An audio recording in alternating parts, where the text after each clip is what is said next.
2026 கடகராசி வந்துட்டாங்கப்பா. கடகராசிக்கு ராம்ஜி சார் கடகராசி பற்றி சொன்னால், சரி கல்லும் கூட கரைந்து ஒழுகும், கரைந்து அழுகும், கடகராசியை பற்றி நீ சொன்னால் அப்படிங்கிற மாதிரி கடகராசி பற்றி நான் பெரிய வர்ணனைகள்லாம் எதுவுமே சொல்ல போகிறதில்ல. 2026 கடகராசிக்காரங்க தான் டான். காரணம் என்ன சொல்லுங்கள்? உங்கள் வீட்டுக்கு தான் குரு பகவான் வந்து உட்கார போகிறார். நீங்கள் தான் அவருக்கு வீடு கொடுக்க போகிறீங்க. Your home, in your home Guru is sitting. என்ன சொல்கிறீங்க? ஆமாம், இன் யுவர் ஹோம் அப்படிங்கிறது ஒரு ட்ரீமில் நினச்சிக்குவாங்க. நீங்கள் தான் கடகராசி, உங்கள் வீட்டுக்கு தான் குரு பகவான் வந்திருக்கார். வந்தவர் உட்கார்ந்தார், உச்சம் பெறுகிறார். உச்சம் பெற்ற குரு பகவான் என்ன பண்ணுறார்? உச்சம் பெற்று முதல் வேலையாக 5 பார்க்குறார், 5ஆம் இடம்.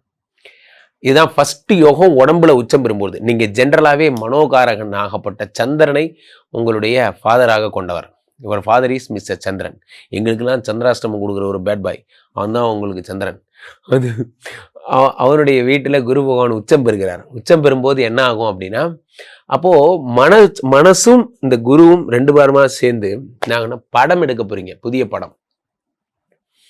அப்படியே அழகழகா ஜன்னலுக்கு வெளியேன்னு ஒரு படம் எடுக்கலான் இருக்கேன் சார். ஓகே, பழைய டீட்டெயில் வேற. ஜன்னலுக்கு உள்ளே இது வேணாம், இது நல்லாவே இல்லை. வேற அது மாதிரி நீங்களே யோசிச்சு வச்சு